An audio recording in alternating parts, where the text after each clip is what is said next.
All right, hey everybody, welcome back. This is Michael, and welcome to another Shod Palette Patreon live stream session. I thought would be a good exercise to talk about glazing because so many people lately have asked me about how I finish paintings and what goes into the finishing process. So I wanted to share some of that. So before we jump in, I'll share some slides with you of other paintings where I have used kind of an abundance of glazing techniques. I'm constantly using it in my painting technique, and it's something that I incorporate a lot. So this is a larger work that you can see some definitely some broken color happening throughout the piece. This is an older piece painted a couple years ago. You can see how the darks get really saturated. They go down the halftones as it gets into the real darks. It just keeps that kind of, it allows for the light to be really striking, and it really allows for your painting to have a really rich quality to it.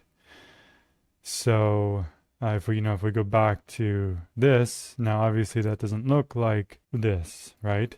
So how do you get from what I just showed you that was on my easel to this? And that's what everyone's always asking. And so this was a painting that was done, I believe, in 3 sessions from life, maybe 2. Here's another one, a larger piece, maybe I want to say like 20 some inches tall, maybe 20 by 24, something like that. A lot of glazing on that, but I want to show you some historical pieces that I love and that have influenced me and that also incorporate glazing. So Abbott Thayer, you may be familiar with this piece. Beautiful painting. It's influenced me a lot over the years as I return to it as far as aesthetic and feeling in floral painting. I think it's really a masterpiece. But as you get into thinking about how it was actually painted and how it was done, and glazes are apparent in so much artwork. Here, they're very subtle. It's kind of hard to see. He does paint with a lot of opaque passages, but essentially, there's a lot of confusion around glazing. And glazing is just basically thinning out the paint to allow the paint to move in a way over a dry body of paint. So a dried surface, you're taking some kind of medium. Anything that thins it out is essentially a glaze. I use a lot of oleo gel, which is a oil that's suspended in fumed silica and wax. So it gives it a gel-like quality rather than just like a liquid oil. I prefer it because it's almost like if you think about a transparent paint, an oil paint that has no color to it. That's kind of what oleo gel is because it stands up on the palette like a glob of paint. So in this passage, if you look to the right there, you can see just areas where over time possibly it's thinned out, but you can just sense that it's not a one-shot painting. It's not a straight kind of alla prima, which is what we're very familiar with in our time. You see a lot of people working alla prima, and oil paint is meant to be spread out over the surface. So this is a close-up of the background, and you can get another sense of kind of that energy behind his working method, with some of the violets and the brown on top, and you just see blues and greens and things happening that allow you to get this beautiful harmony. So up in the top right, and how those things interact and feed off of each other. So thinning out paint, essentially. That's glazing is such a huge part of the way that I work. This is Inez. You just, again, glazing and scumbling all over the place. Scumbling is taking a lighter color and going over dark. Glazing is essentially just taking any transparent paint over a passage. So a lot of times people will be glazing and not even realize they're doing it. But it's good if you do make it a intentional part of your painting practice. This is Davigny. So yeah, Thomas Doing, his wife, I think her name's Maria something Doing. All right, so this is my setup, right? I'll show you the reference picture. So I went ahead and took a picture after for moments like this. You just never know when you're going to use them. And I just took a cell phone picture. So it's not like the flowers are long gone months ago. You know, I had fun. I blocked it in, and, you know, it is what it is. If you feel like that's, cheating, or if it's not, you know, like a legit way of working, that's fine. That's fair. You know, part of the challenge to painting flowers is to try to capture the beauty while they're alive, right? So, but this will be helpful for what you guys are going to see. So, you can see that there's a lot of texture, right? And so anytime that I have a painting that's been built up a lot like this, I'll just go in and kind of scrape it. Just because some texture is good, but if you get too much texture, it can get a little bit clumsy. And when you go to glaze, then it can almost look like, if you're trying to make some transitions in sections like this, then it's difficult if you have these passages of paint that are getting in the way. So when I'm doing a block in, sorry, my easel's moving all over the place. When I'm doing a block in, I'm not concerned about how much paint I'm using. I'm really kind of enthusiastically putting stuff up. And then as I go to start to refine it, then that would be where I would start to be a little bit more concerned about. And each one of these, every time I scrape something off, that's like a natural moment that creates some kind of interesting form in itself. So, you know, each kind of little section becomes its own thing when you start scraping your painting. All right, that's pretty good. So I've scraped quite a bit. So for instance, if you go here and you go down, there's sections, you can maybe see a little bit of it, that there's brush strokes in this stuff. And because it's down in the shadow, you don't want a lot of texture down there. You want it to be kind of smooth, and then you can build up texture in different parts. But while you're painting it, you don't have to worry so much about the brush strokes if you can come back to it when it's dry. All right, that's enough scraping. Okay, so we talked about oleo gel. This is the oleo gel. It's from Natural Pigments. I use it all the time. I use it a lot. I order tubes of it. The thing you have to think about, though, is the transition of the oleo gel to my painting oftentimes is intercepted by my paper towels. So just because I'm dipping into a lot of oleo gel, don't assume that it's actually going onto the painting. You follow? So an example would be, so generally I start with the background. And the reason why I do that is because if I'm going to be reworking sections, and I typically start from dark to light, and I'll glaze passages in the darks, and then I'll put the lights in kind of a thicker fashion into the glaze. So this you may think that, oh, you know, that it looks pretty clumsy, not very difficult to do. But hopefully after you see this, you kind of get a sense of where I'm coming from when I glaze. And it's not just going to be just taking brown paint and going over the whole thing either. You don't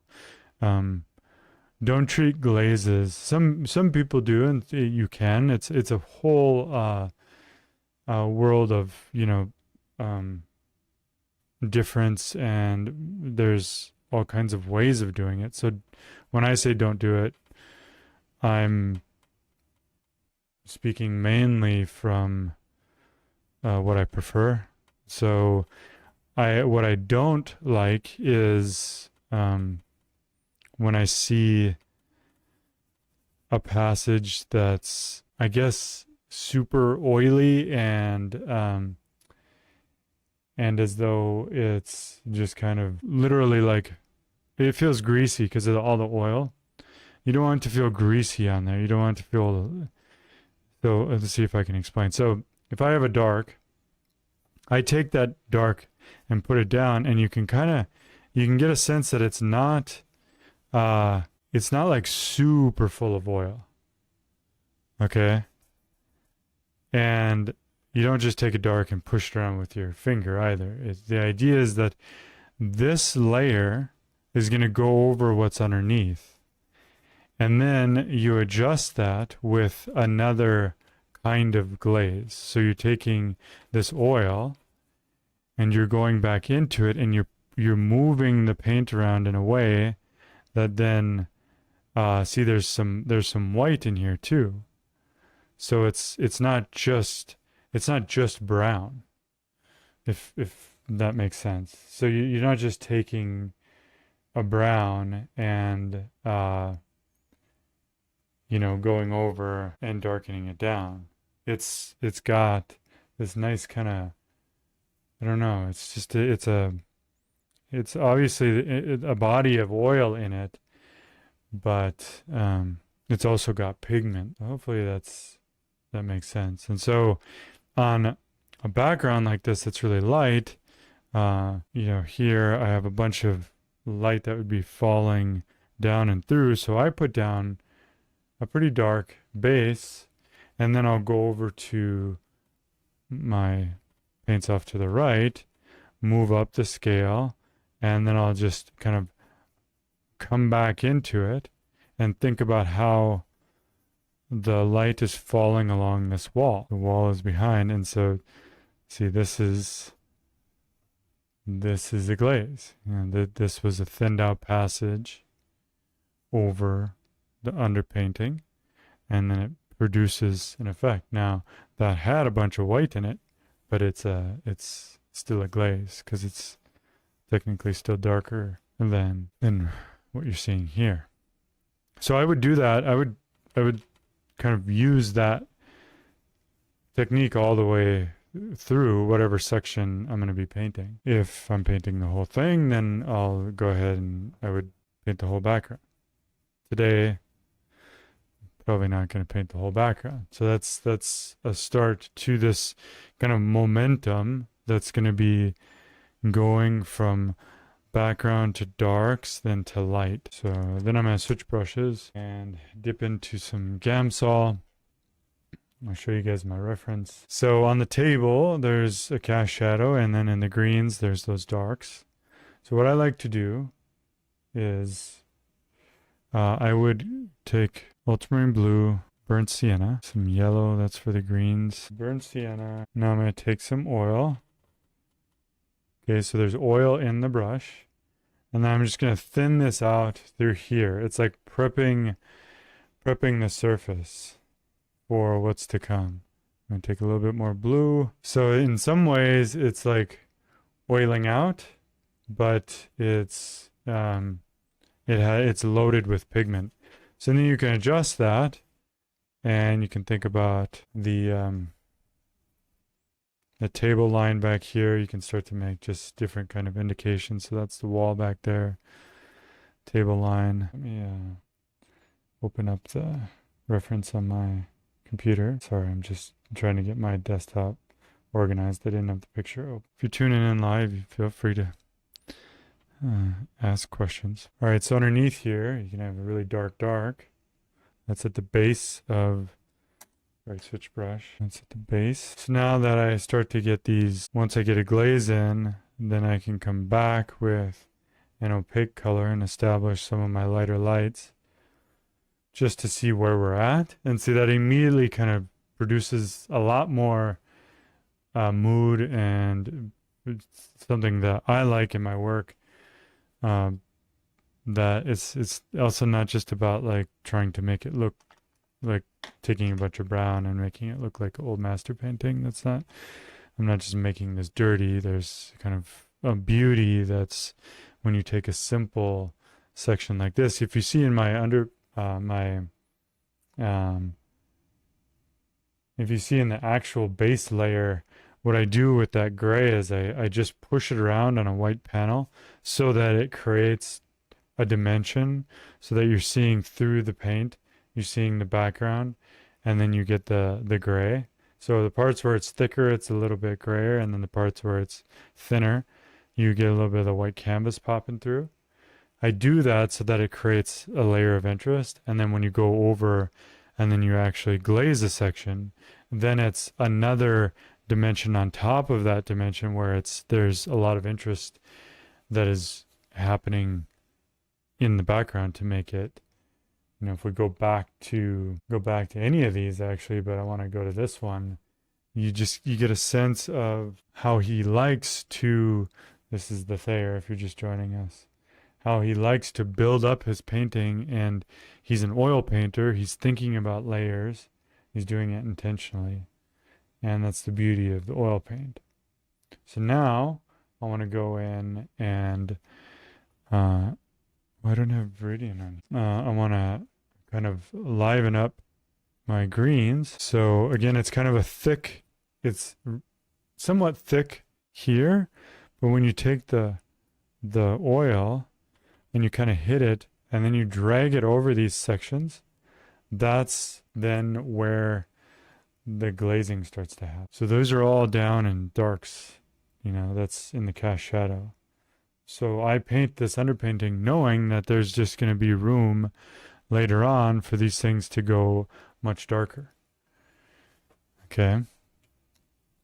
And so that background is starting to bug me. So I'm actually just I'm going to quickly kind of address other areas so that I'm feeling good about this.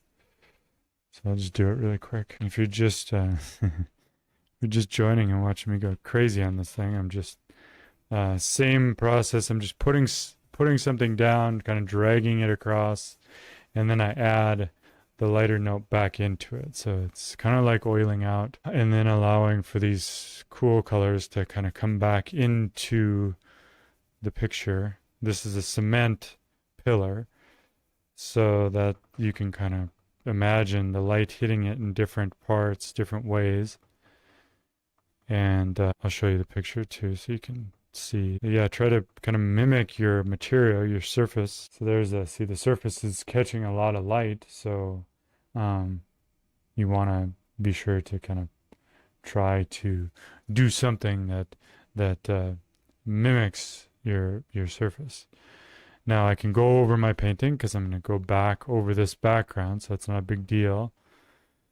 Sometimes I will also scrape. So technically, that's the interesting thing about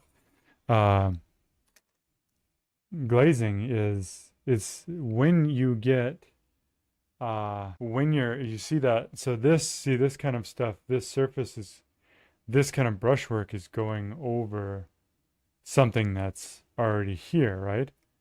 So then when you go back to my slides and you notice that there's just stuff that happens in Thayer's work that is kind of hard to actually put your finger on exactly where it was happening or how it was happening. And same way with mine. It's, this is a complicated painting and there's a lot of layers going on.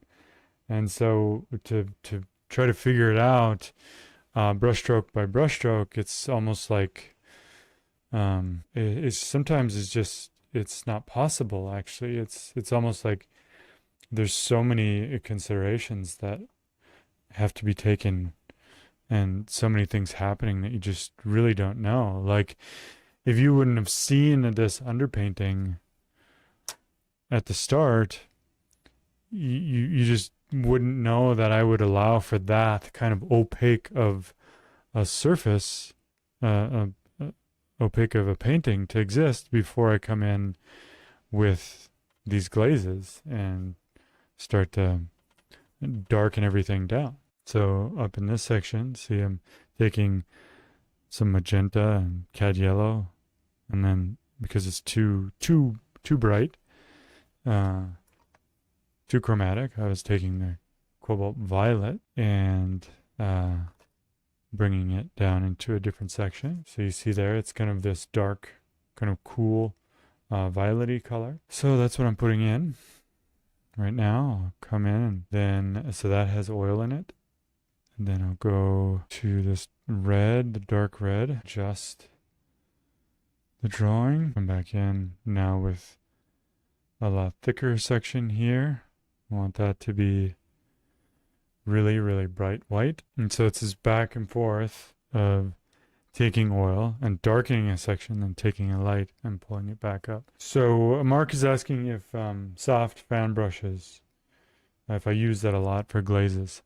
I use any kind of soft brush. I also use actually bristle brushes and the ivory rounds for glazes, depending on if I want to take, if I take oil and I want to kind of smash into a section, right, and manipulate it that way. You can use a bristle, but oftentimes I'll use a softer brush because I work on panels and I like the way the paint lays on a panel with a softer brush. So you see that section there. I'll zoom in when I do this brush stroke so you can see. So this is the section, right? Right there, you can kind of get a good sense of what's going on in here. That's the glaze. So then when if I have the right sensitivity of my brush, I can put down a stroke and just kind of pull back. So I push and pull these, go back to my oil. So I put some kind of glaze down, and then I'll find the form with the thicker brush stroke. John's asking if the painting needs to be completely dry for glazing. And best case scenario, yes, but it doesn't have to be. So I have actually, in the same session back to back, maybe I could try to do it as an example, but I don't want to get distracted. But because lead white, real lead white is so dense, I've put down big chunks of lead white like this. And immediately following after that, I've glazed it. I've hit it with oil and a fan brush, and it kind of drags on top of, because the lead paint is so dense that it kind of holds its form, and I can take the oil, and it's because the oil sits on top, I'm able to actually create an effect that looks as though it were dry, but it wasn't. So that's a situation where that would be an example of where typically glazes are, yes, they're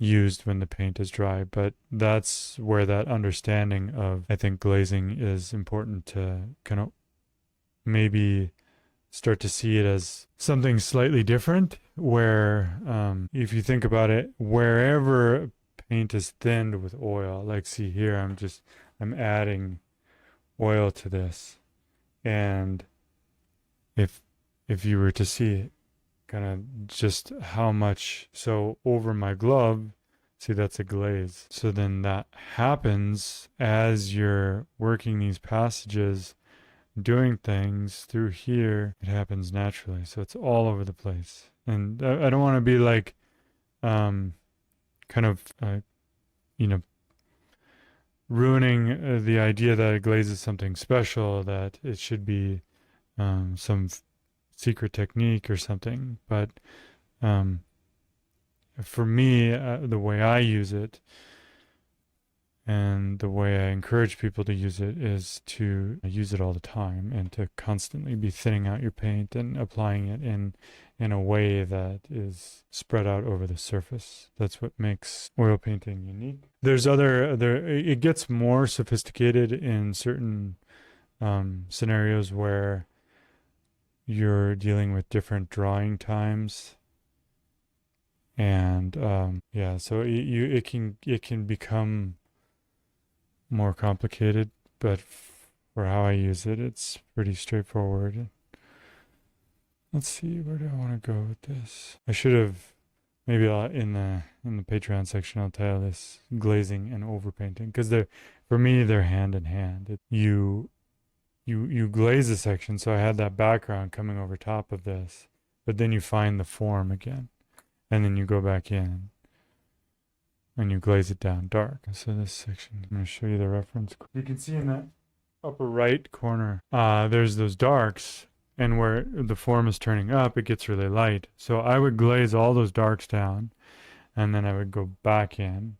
That's what I'm doing now, and go back in with lighter sections. Gloves are super important in this for me because I'm touching the surface so much. Kind of finding my drawing, outlining it, and then I'll show you something here. So if like I'm looking for a transition or a shape or something, see if I can get it a little bit better. What I was going to say is you can come back in and kind of scrape that background off then, that dark that you just put down, and it retains the shape. So it's pushing and pulling all the time, constantly. I've said in the past, and I'll say it again, when someone goes to try to copy a painting, I think it should be super difficult. Like I want people to not be able to copy my painting because I want so much stuff going on that there's only one original. There's only one kind of crazy version of what makes my painting my painting.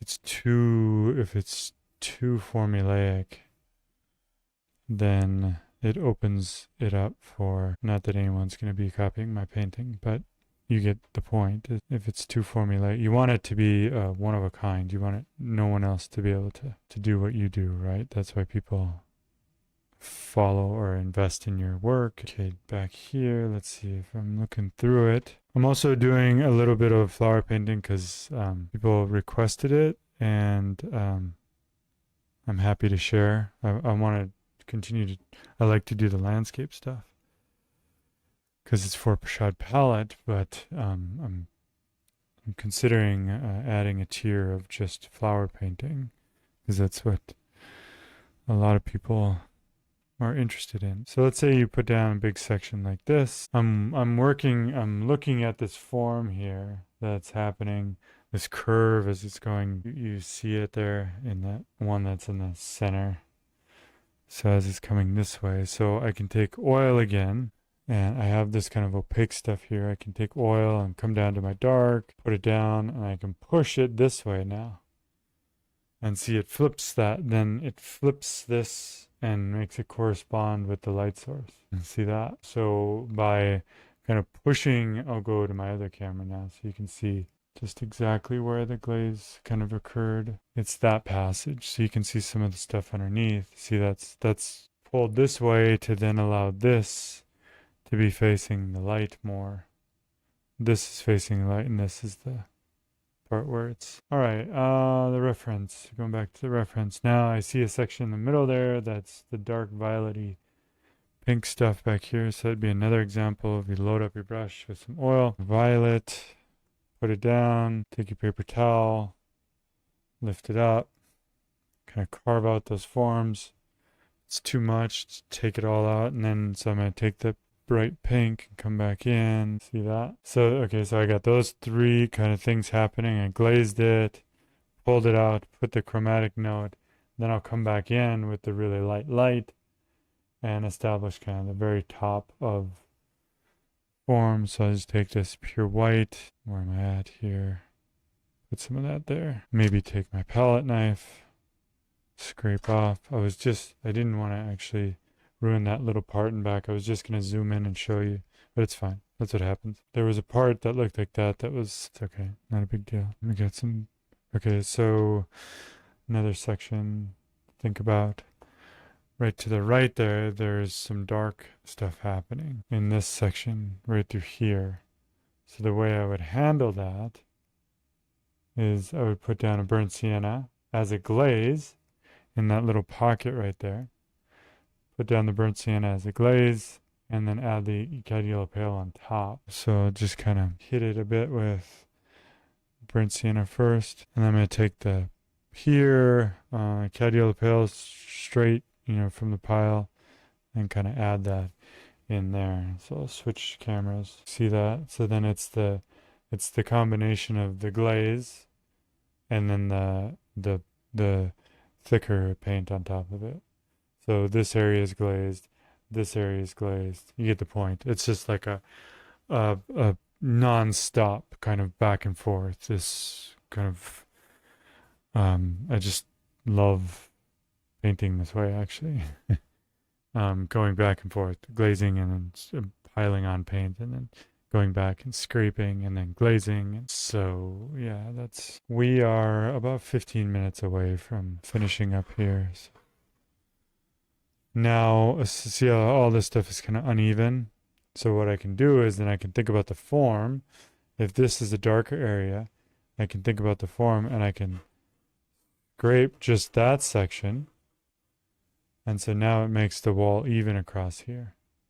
If this section is too dark, I can come in and scrape it. So it starts to even out that wall. So anything that, like, as I'm moving my brush around and doing stuff, I'm always thinking about the form, whether it's a glaze or if it's thicker paint. I'm always thinking about the form. And that you can go back to that other video if you're the plug, of course, for the Patreon.